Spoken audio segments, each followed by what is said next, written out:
इंद्रसदवन्दिहाणं तिहुवणहिदमधुरविसदवाकाणम् अन्तातीतगुणाणं नमो जिनाणं जिदभवाणं। कुंदकुंदाचार्य भगवान की जय।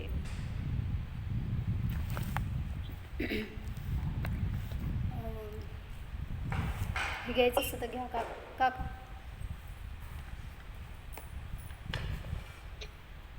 ध्यानाचं प्रकरण बघतोय आपण.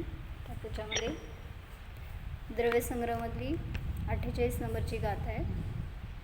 म्हणायची न बघता मामुज्जः मारजः मादुसः इठ्ठनिठ्ठेषु स्थिरमिच्छहि जयचित्तं विचित्तझाणपसिद्धिये। काय सांगितलं होतं अर्थ? हे जीवा, जर तुला स्थिर चित्ताने ध्यान करायचं असेल किंवा ध्यानामध्ये स्थिर ध्यानामध्ये चित्त लावायचं असेल, किंवा काय म्हणलं, जर तुला ध्यानाची सिद्धीसाठी चित्त स्थिर करायचं असेल तर काय कर? मामुज्जः, कशामध्ये? इष्ट अनिष्ट विषयामध्ये मामुज्जः म्हणजे मोही होऊ नकोस, रागी होऊ नकोस आणि द्वेषी होऊ नकोस, तर तुला ध्यानाची सिद्धी होईल, स्वभावाची प्राप्ती होईल, निर्विकल्पता अतींद्रिय आनंदाची प्राप्ती होईल, अन्यथा नाही. म्हणून ध्याता पुरुष असा असावा की ज्यावेळेस ध्यान करायला बसतोय तो मी, बाहेर कोण दुसरा बघू नका. तर जेव्हा मी ध्यान करतोय त्यावेळेस माझं लक्षण काय असतं, काय असायला पाहिजे, तर मला ध्यानाची सिद्धी होते. ह्याच्यासाठी सांगतायत. जर कुठले तरी विकल्प घेऊन ध्यानाला बसलो तर एकतर मोही होणार, रागी द्वेषी होणार, कशाही होणार, विभावामध्ये अडकणार किंवा काय विकल्प चालू राहणार. मग अशी ज्ञानाची वृत्ती असताना ध्यान कसं लागणार आहे? म्हणून परद्रव्याचं ध्यान करायचं नाही आहे, आपल्याला स्व आत्म्याचं ध्यान करायचं आहे. म्हणून ज्ञानार्णवमध्ये त्यांनी खूप छान लक्षणं घेतलीत. अजून बघू आपण. तर ह्याच्यामध्ये थोडं एक पॅरेग्राफ राहिलं होतं शेवटचं.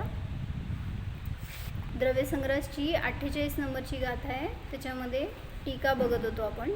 4 ध्यानाचं प्रकरण सांगितलं.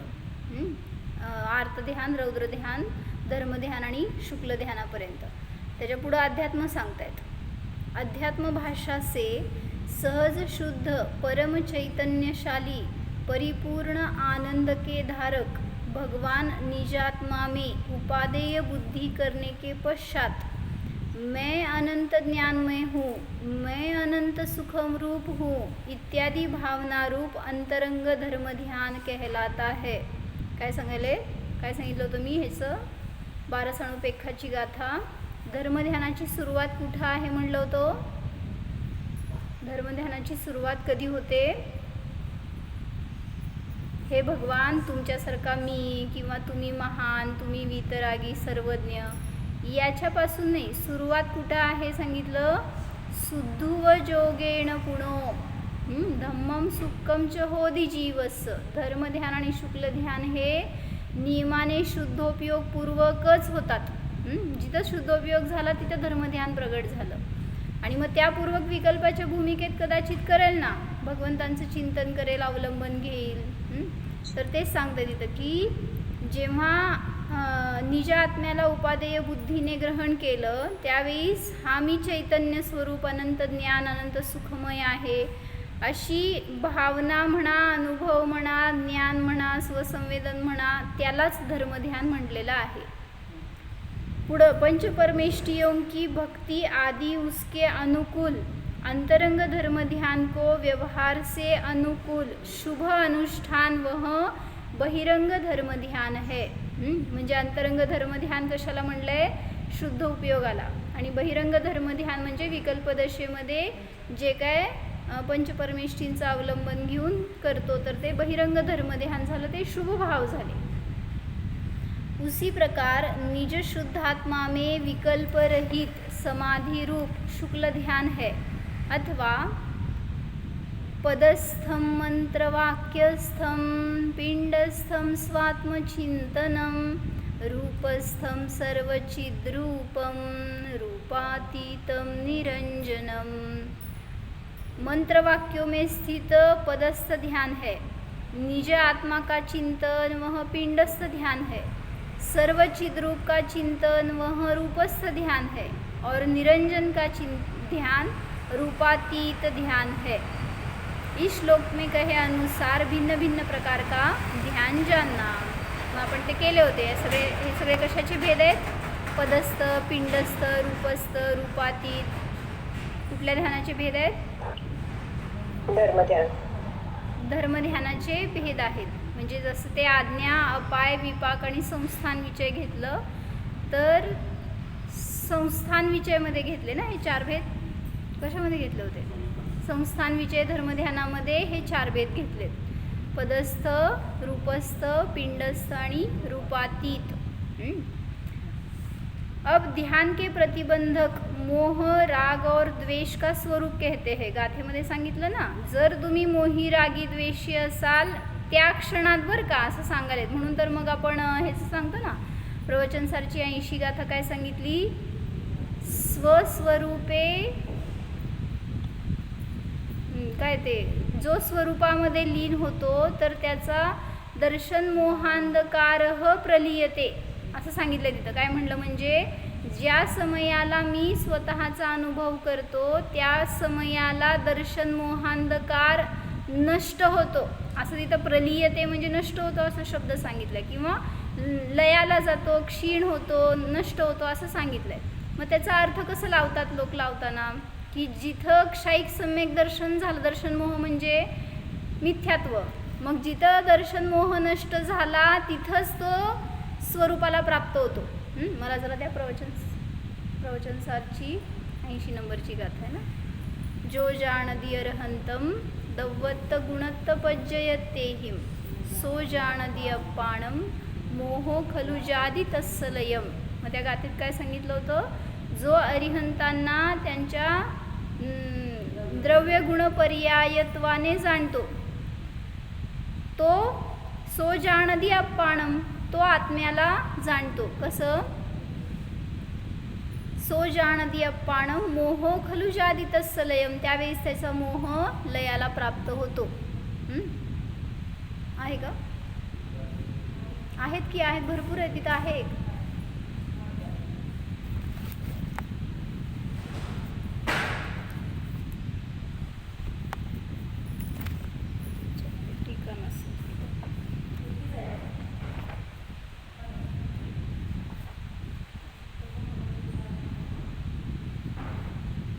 आहे याच्यामध्ये, तुम्हाला घ्यायचं असेल तर घ्या। हां, इथं सांगितलंय काय? जयसेनाचार्यांच्या टीकेमध्ये आहे 80 नंबरच्या गाथेमध्ये, तदनंतरम अविकल्प स्वरूपे प्राप्ते यथा पर्यायस्थानीय मुक्ताफलानि गुणस्थानीयं धवलत्वं च अभेदनयेन हारः एव तथा पूर्वोक्त द्रव्यगुणपर्यायाः अभेदनयेन आत्मा एव इति भावयतः दर्शन मोहांधकारः प्रलीयते असं शब्द दिलाय। बघायचं असलं तर प्रवचनसारची 80 गाथा आहे, त्याची जयसेनाचार्यांची शेवटची ओळ आहे टीकेची। तुमचं पुस्तक हेच आहे का? 123 पान आहे। तुमचं पुस्तक वेगळं आहे, बघावं लागेल। त्याच्यामध्ये काय सांगतायत? तदनंतरम याच्यानंतर अविकल्प स्वरूपाला प्राप्त झालं असताना ह्याच्यावर वीरसागर महाराजजी खूप ट्रेस करायचे आणि त्याच्यासाठी विशेष खुलासा करून सांगितला होता। कारण सगळ्यांची मान्यता अशी आहे की जिथं दर्शन मोहांधकार पूर्ण नष्ट होतो तिथं तो जीव अविकल्प स्वरूपाला प्राप्त होतो। मग ही मान्यता चुकीची आहे का? कारण सांगायचं कुठल्या अपेक्षेने आहे ती वेगळी आहे आणि आपण ग्रहण दुसऱ्या अपेक्षेने करतोय। मग सांगता तिथं काय? जेव्हा अविकल्प स्वरूपाला प्राप्त झाला असताना ज्याप्रमाणे अभेदनयाने मिळालं का नाही? 123 पान आहे, 1 2 3 80 नंबरची गाथा बघा की कुठे आहे मग? त्या गाथेची शेवटची ओळ आहे आणि 122 वर गाथा आहे आणि 123 वरती ओळ आहे।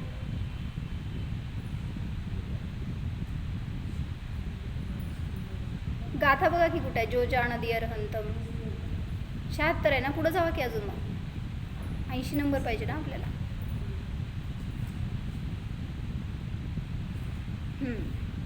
जैसे अभेद नहीं से पर्याय स्थानीय मुक्ताफल यानी मोती और गुण स्थानीय धवलता यानी सफ़ेदी हार ही है, उसी प्रकार अभेद नहीं से पूर्वोक्त द्रव्य गुण पर्याय आत्मा ही है.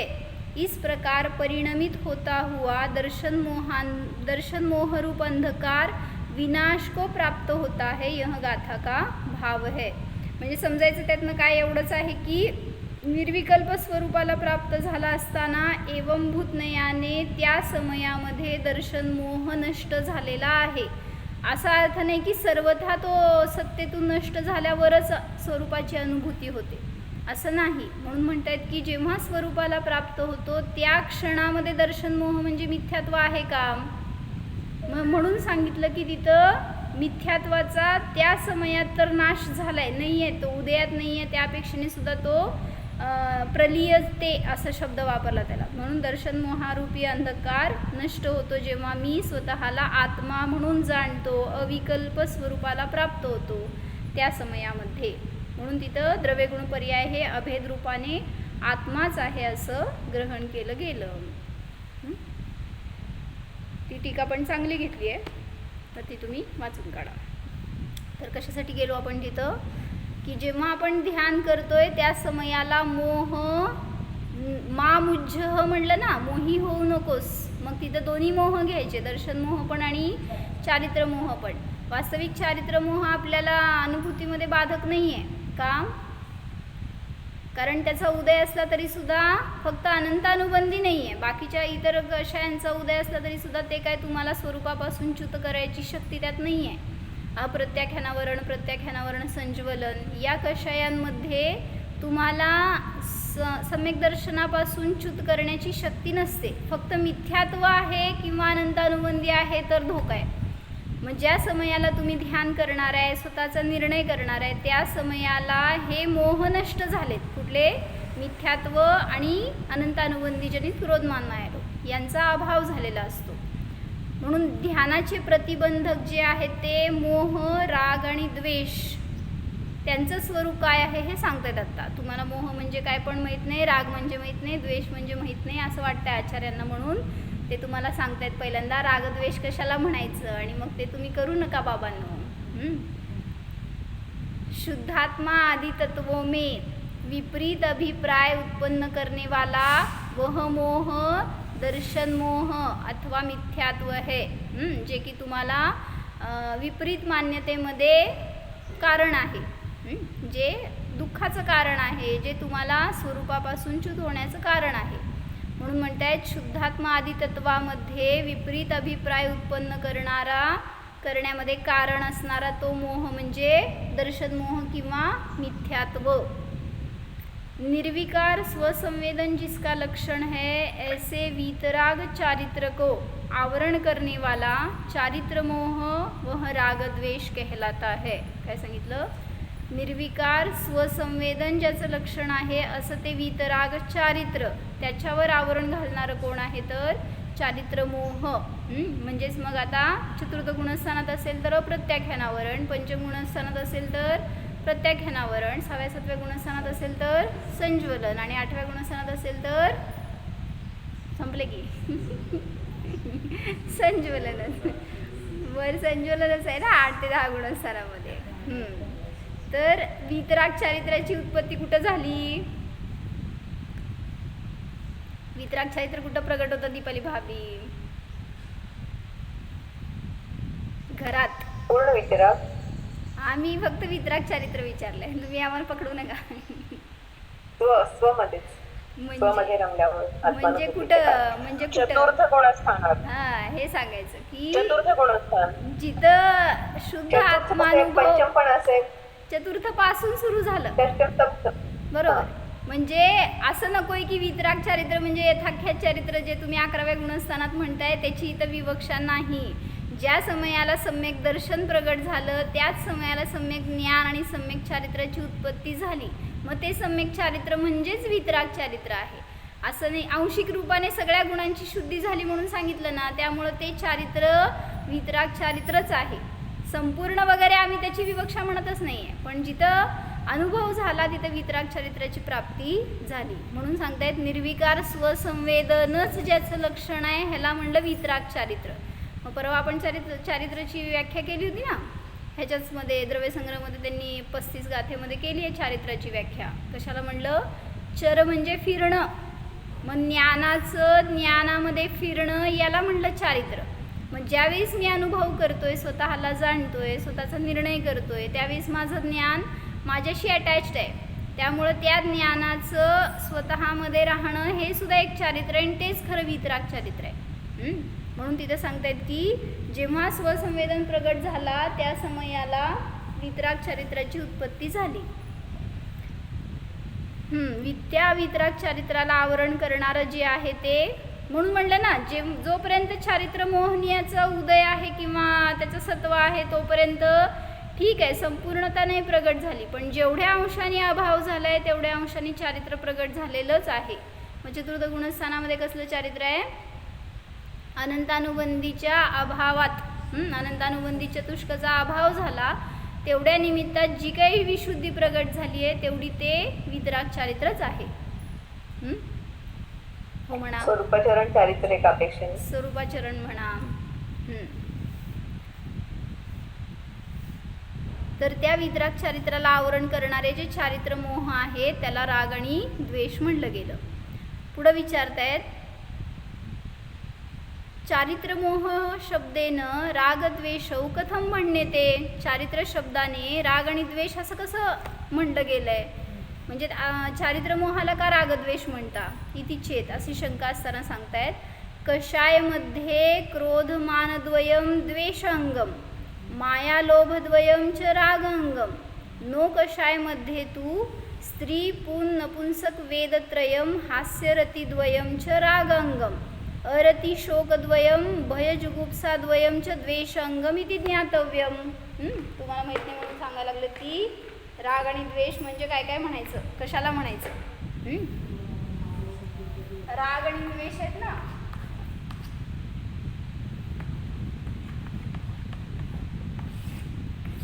तर राग म्हणजे घ्यायचं माया आणि लोभ,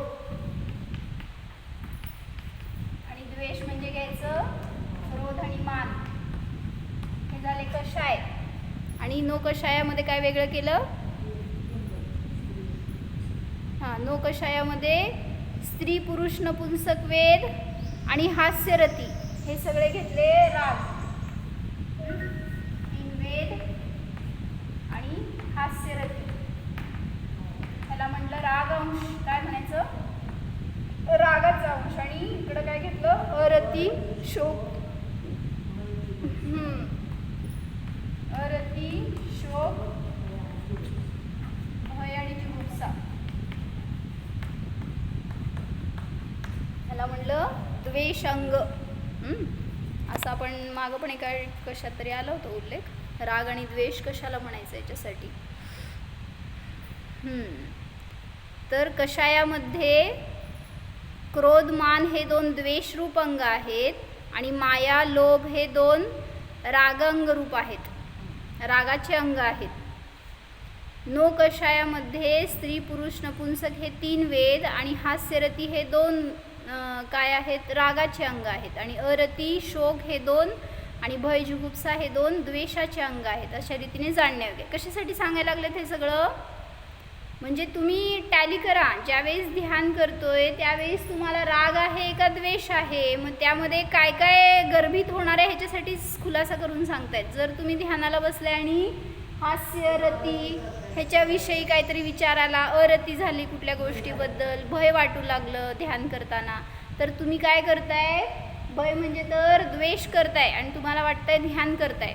म्हणजे ध्यानाला बसलो आणि भीती वाटायला लागली, काय कुठंतरी म्हणलं ना खोल दरीत पडल्यासारखं वाटतंय, उडायला लागल्यासारखं वाटतंय. असं अनेकांचे अनेक अनुभव सांगितले ध्यान शिबिरानंतर.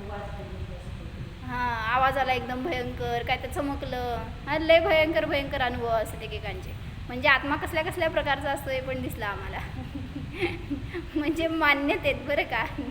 आणि मग हे सगळं दिसतंय म्हणजे एकतर डोळ्यांनी बघायला लागलंय तर पुद्गलच आहे, आत्मा तर दिसलाच नाही आहे.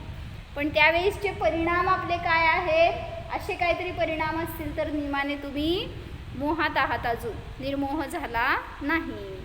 म्हणून सांगतायत की राग आणि द्वेष हे अशा प्रकाराने ध्यानामध्ये बाधक आहेत. बरोबर, जिथं मोह राग द्वेष आहे तिथं नियमाने ध्यानामध्ये बाधा आहे. अत्र आह शिष्य, परत शिष्य प्रश्न विचारतो. तुम्ही सगळे शिष्य आहेत, सांगा बघू नेमिचंद्राचार्यांना प्रश्न विचारा. एवढं सगळं सांगितलं त्यांनी, तुम्हाला काही शंका आली का? आम्ही सगळे निशंक आहोत. तुम्ही काय सांगता ते सगळं आम्हाला मान्य.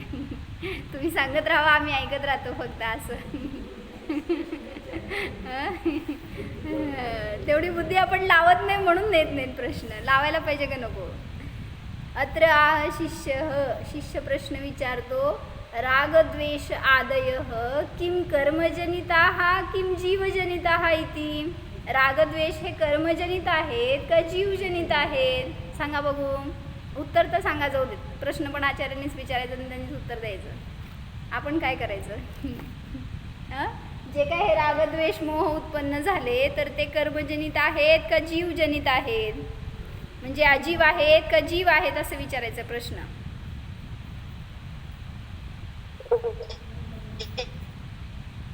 हा, सांगताय का?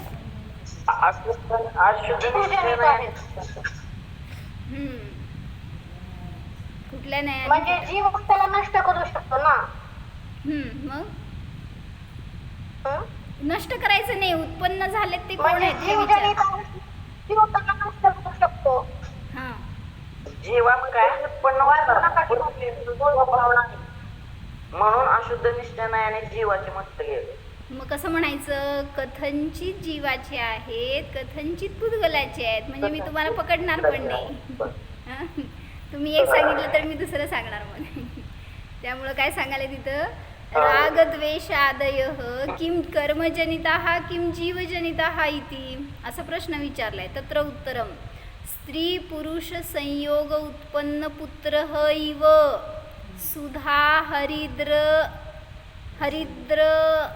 ऐका नाही, संयोगातच पाहिजे.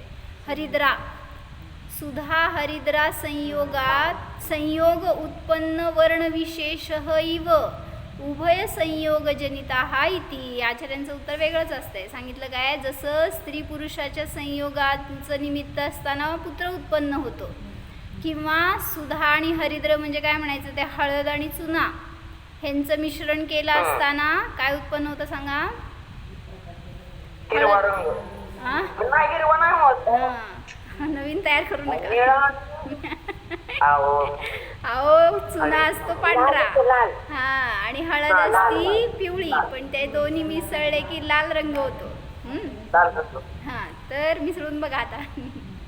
तर यांच्या मिश्रणाने वर्णविशेषाची उत्पत्ती होते. ज्याप्रमाणे त्याप्रमाणे राग आणि द्वेष हे कसे उत्पन्न होतात, तर जीव आणि कर्म यांच्या संयोगाचं निमित्त असताना उत्पन्न होतात. म्हणजे व्यवहाराने सांगितलं, कर्मांचा उदय आला त्या समयामध्ये जीवाचे परिणाम तसे रागी द्वेषी झाले, म्हणून त्या कर्मांनी जीवाला रागी बनवलं असं नाही. निमित्त आहेत बहिरंगामध्ये त्या कर्माचा उदय, आणि त्यावेळेस जीवाने तसे परिणाम स्वाधीनतेने केले. त्यामुळं तिथं पण आहे का निमित्त, तर आहे. म्हणून म्हणतात की जीव आणि कर्माचा जिथं संयोग आहे तिथं रागद्वेषाची उत्पत्ती आहे. खाली टिप दिले त्यांनी, दो द्रव्य इकट्ठे मिलकर कभी भी कोई कार्य नहीं कर सकते. दोन द्रव्यांचं मिळून एक कार्य कसं होणार? म्हणून मी एक कॅसेट लोड केली होती आज. मी सकाळी ती कॅसेट ऐकली होती, जितूबाईंची चर्चा झालेली की अमूर्तिक असताना जीवाला मूर्तिक कर्म कसे बांधतात, अमूर्तिक जीवाला मूर्तिक कर्माचा बंध कसा होतो, ह्याच्यासाठी त्यांनी खूप छान खुलासा केला आहे. प्रवचनसारचा आधार दिला आहे. इवन कशाचा आधार घेतला होता, अजून एक द्रव्यसंग्रहचा बहुतेक आधार घेतला, कशाचा तरी. असे 2-3 आधार घेऊन त्यांनी खुलासा करून सांगितलं आहे. चॅनलवर आहे कॅसेट, सगळ्यांनी ऐका. खरं ते म्हणजे विशेष चर्चा घेतली होती की अमूर्तिक असताना सुद्धा जीवाला कर्माचा बंध कसा होतो. तसंच हेडिंग दिलं आहे मी, मूर्तिक आत्म्याशी बंध कसा होतो, का होतो. तर इथं सांगतायत काय, दो द्रव्य इकट्ठे मिलकर कभी भी कोई कार्य नहीं कर सकते, परंतु जीव के क्षणिक अशुद्ध उपादान ने परनिमित्त ऐसे कर्म का आश्रय लिया है, अतः वह पराश्रित भाव है. इस प्रकार यहाँ बतलाया है, उसका आशय पराश्रित भाव छोड़कर आत्माश्रित भाव प्रकट कराने का है. तुम्ही जेव्हा कर्माला लक्ष करता त्यावेळेस तिथं जे काही उत्पन्न होणार भाव त्याला म्हणले कर्माश्रित पराश्रित भाव. जीव के क्षणिक त्याचं उपादान जीवामध्ये आहे, पण तिथं बहिरंगामध्ये कर्माचं उदय निमित्त आहे. म्हणून म्हणतात काय, अशुद्ध उपादानाने परनिमित्त अशा कर्माचा उदय, तिथं त्याचा आश्रय घेतला असताना जीवाला रागद्वेष परिणाम उत्पन्न होतात. म्हणून दोन द्रव्य मिळून कार्य होत नसतं कधीसुद्धा. ते सगळं म्हणणं सगळं उपचार आहे. कर्मांचा उदयाला म्हणून मी रागीद्वेषी झालो, हे सगळं म्हणणं उपचार आहे. पण कर्म आपल्याला न रागी बनवतं न द्वेषी बनवतं. म्हणून समयसारमध्ये पण चांगल्या गाथा घेतल्यात त्यांनी की 136 पासून 140 पर्यंतच्या 4 गाथा घेतल्यात. त्याच्यात सांगितलं की दोन्ही अपेक्षा सांगितल्या. जर कर्मांचा उदय नाही आला आणि जीव रागी झाला असं म्हणलं तर तरी चुकलं. काय म्हणले, जीव रागी झाला असं म्हणलं तरी चुकलं, आणि कर्माचा उदय आला आणि जीव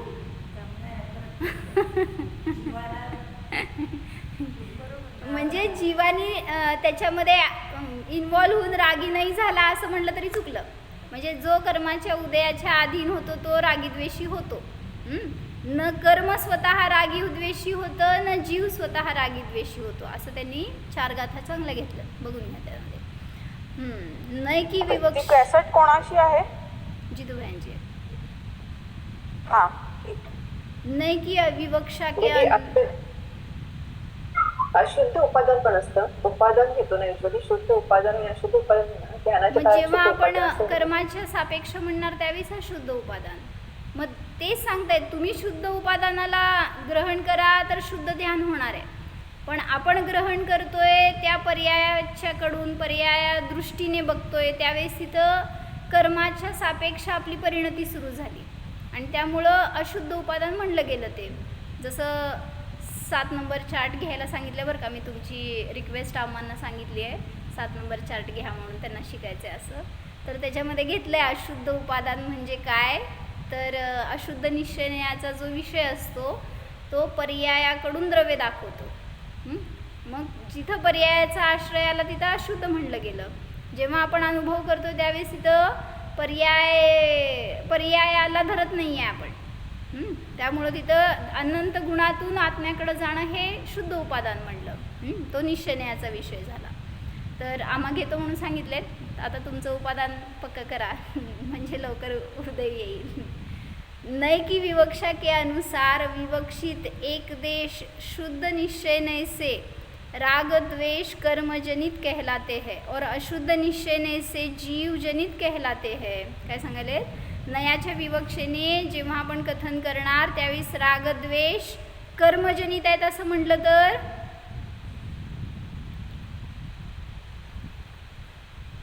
एक देश शुद्ध निश्चयने आणि अशुद्ध निश्चयाने जीवाचे आहेत असं म्हणतात. म्हणजे कर्माचं कर्मामध्ये लावलं तर ते निश्चयने. काय म्हणतात विजू काकी, एक देश शुद्ध निश्चयने से राग द्वेष कर्मजनित है और अशुद्ध निश्चयने से जीवजनित है.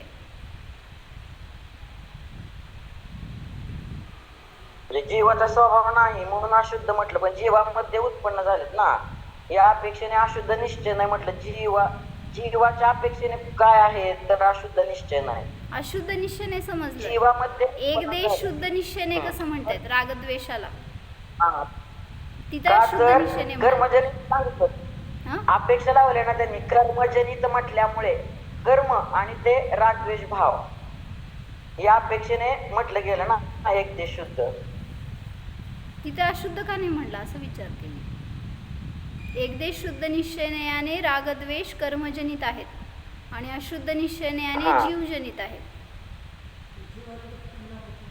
तर उदयात उत्पन्न झाले ना, मुख्य मूळ कारण तर कर्माचा उदयच आहे, म्हणून त्याला शुद्ध म्हटलं. कर्माचा आणि रागद्वेषाचा संबंध असा लावला ना त्यांनी. मग ते रागद्वेष यापेक्षा- जीवाचे परिणाम नाही म्हणायचे असणार आहेत, फक्त ते त्या कर्माचं परिणमन म्हणायचं असणार हा आहे. हा हा हो बरोबर आहे. हम्म. पण तरी एक देशच म्हटलंय, पूर्ण नाही. हम्म. एक देश बरोबर आहे की कर्मामध्ये, हा म्हणजे कर्माचं कार्य आहे ना, फळ देऊन निघून जाणे. उदय कशाचा असतो? कर्माचा. या अपेक्षेने घेतलं की नाही. पुढे विचारायला लागलेत प्रश्न. आपली शंका आली म्हणली हा. लगेच आचार्यांचं उत्तर आहे, होय. साक्षात शुद्ध निश्चयने से ये राग द्वेष किसके है, ऐसा हम पूछते हैं. बताओ अभी, राग द्वेष जीवाचे आहेत का कर्माचे कोणाचे आहेत? नाही, जीवाचे पण नाहीत आणि कर्माचे पण नाहीत. साक्षात शुद्ध निश्चय से स्त्री और पुरुष के संयोग रहित पुत्र की भांति, चूना और हल्दी के संयोग रहित रंग विशेष की भांति उनकी यानी राग द्वेष की उत्पत्ती ही नहीं है. जर त्यांची विवक्षा नाही आहे अशी सापेक्ष, तर दोघांची पण उत्पत्ती नाही. तो कैसे उत्तर दे? म्हणून म्हणतात की शुद्ध निश्चयने याने रागद्वेष असा काय प्रकारच नाही आहे. जे काय ते सगळं अशुद्ध निश्चयने आहे म्हणा किंवा व्यवहार नाही आहे. व्यवहारानेच रागद्वेष पर्याय आहेत ना त्यामुळे शुद्ध निश्चयने आणि जीवामध्ये रागद्वेष नाहीत आणि कर्मामध्ये पण रागद्वेष नाही. जेव्हा त्यांचा संयोग आलाय त्यावेळेस तिथं आपण त्याला आरोपित कथन करतो की अशी पर्याय प्रगट झाली. म्हणून म्हणतात की जेव्हा आपण म्हणून म्हटलं ना निश्चयने याचा विषय धरा, तर सगळे हे रागद्वेष दूर होणार आहेत. त्यांना दूर करावं लागत नाही. त्यांना हटवल्यावर मग आपल्याला शुद्ध परिणाम होणार आहेत असं नाही आहे.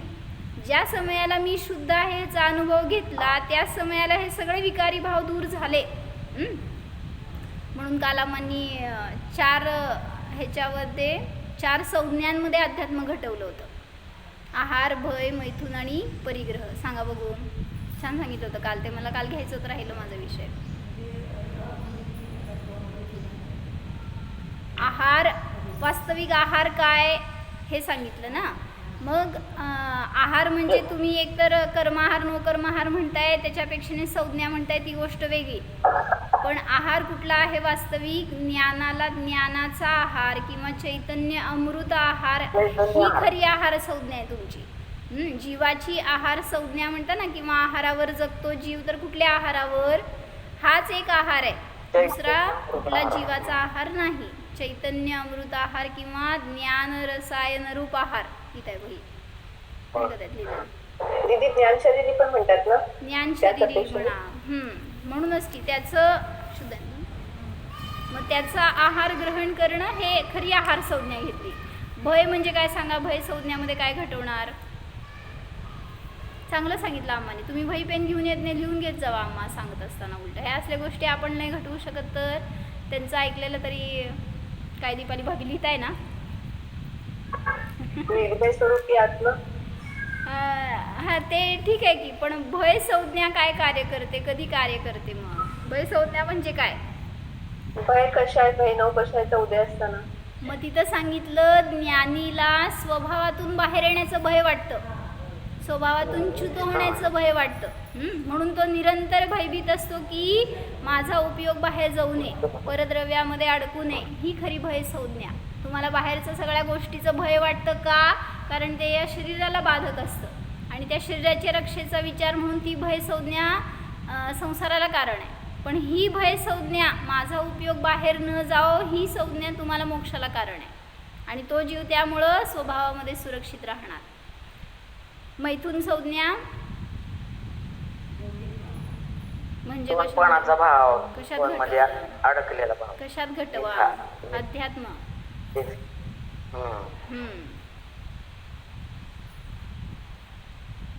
तर तिथं सांगितलं एका द्रव्यामध्ये मैथुन संज्ञा घटवायची.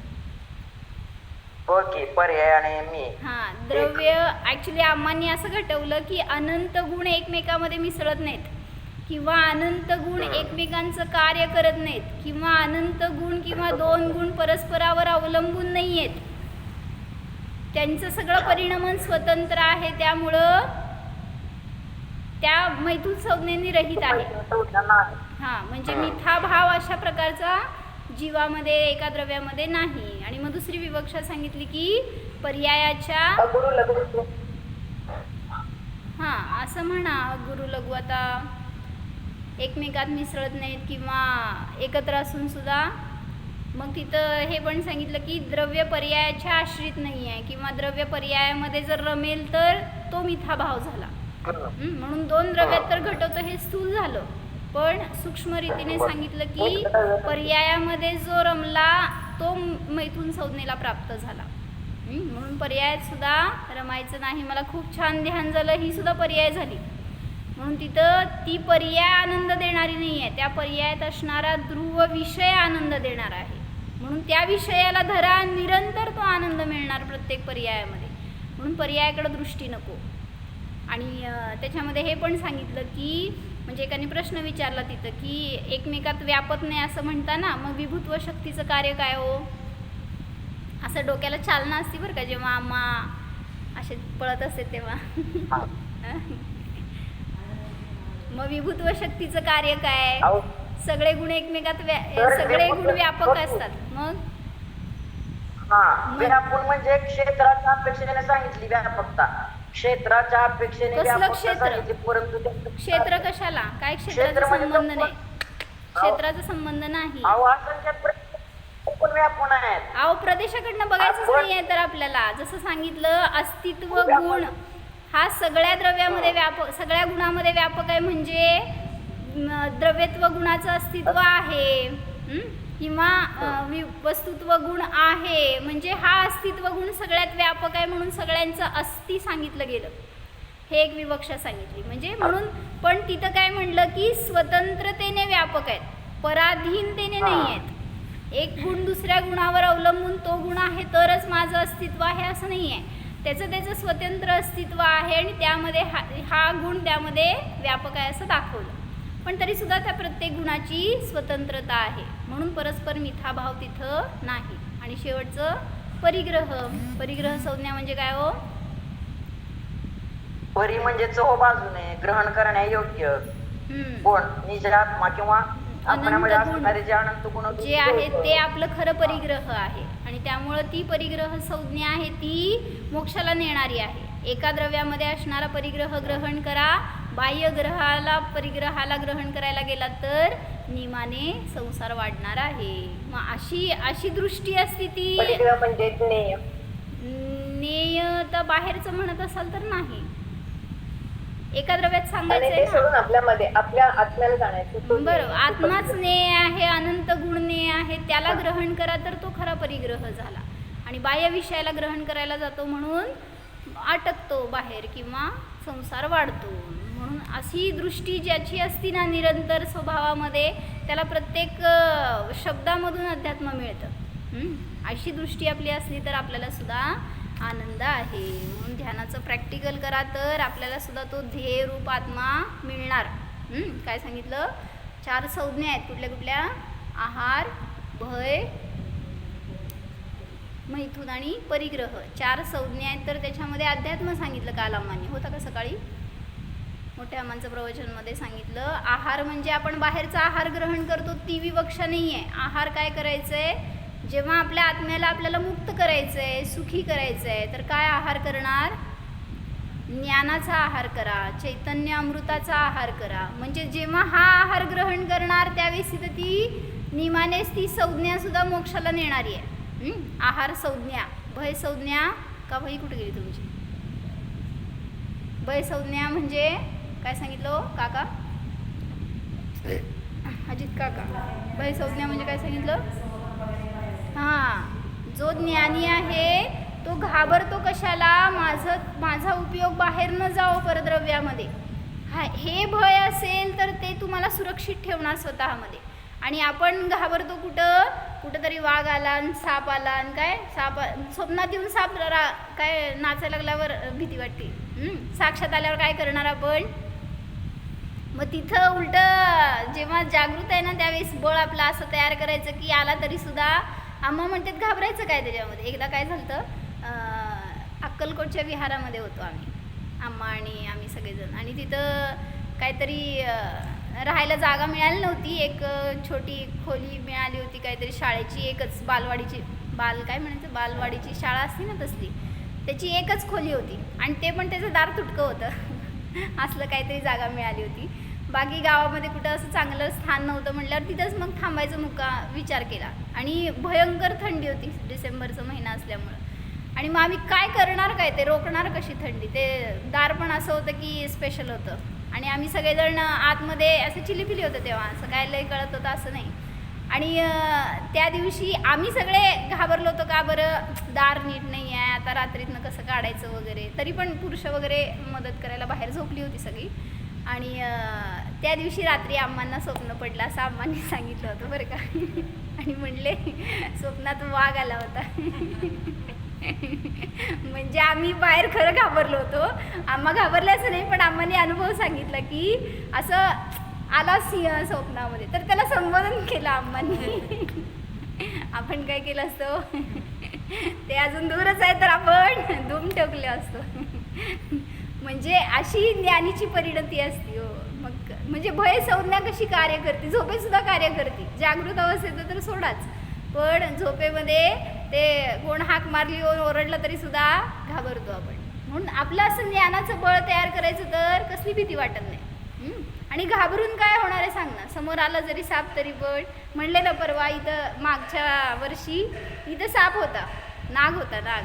आणि सगळी दारं बंद होती. दुपारी 2च्या वेळेस मी आत आले होते तर ते नाग असा फिरत होता इथं. आणि कोण नव्हतं त्यावेळेस इथं. म्हणल्यावर मी दरवाजा उघडल्यावर बघितलं तर त्याला ह्याला चालायला येत नव्हतं, ह्या फरशीवर चालायला येत नसतं ना. ते घासून असं प्रयत्न करत होतं चालायचं, पण त्याला शक्य नव्हतं. मग मी बाहेर जाऊन सांगून येऊसपर्यंत ते किती 1-4 पावलंच पुढं गेलं असेल एवढंच. आणि मागं पाईप टाकल्या होत्या तशा त्या ह्याच्या खाली, काय म्हणतात त्या शास्त्राच्या कपाटाखाली. मग ते येऊन सांगून कोणाला तरी बोलून आणेपर्यंत त्या पाईपमध्ये बसलं ते जाऊन. मोठे मोठे पाईप होते छोटे असे टाकलेले. आणि मग नेमकं त्याच दिवशी संध्याकाळी पाठशाळा होती पोरांची.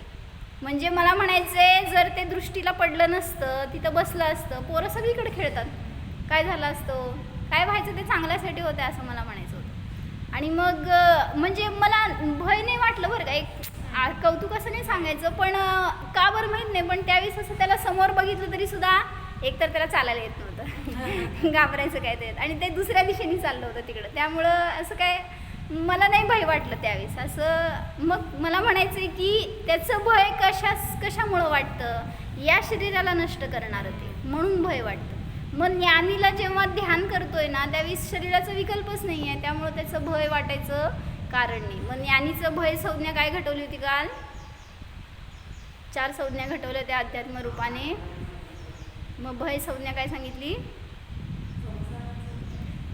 ज्ञानीला सांगितलं आपला उपयोग बाहेर जाण्याचं भय असतं. आणि त्यामुळं तो स्वतःमध्ये ती पर्याय ते उपयोग स्वतःमध्ये ठेवतो आणि त्यामुळं सुरक्षित राहतो भय.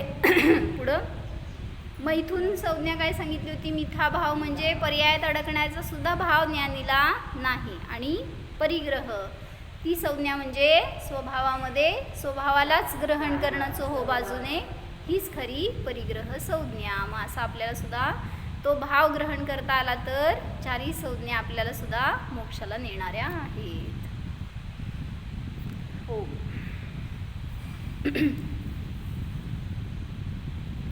जाणा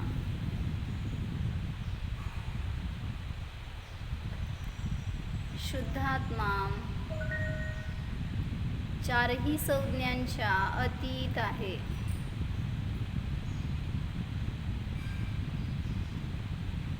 ज्ञानाने ज्ञानाला ग्रहण करा, तोच खरा आहार आहे.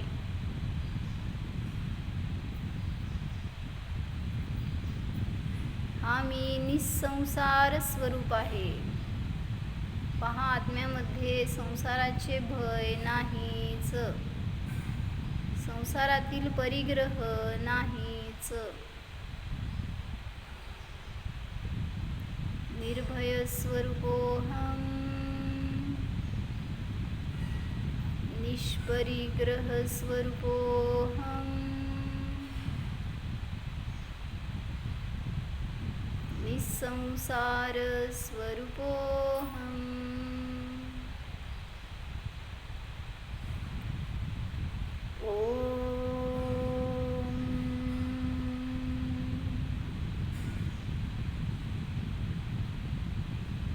विसर. नमो हरी.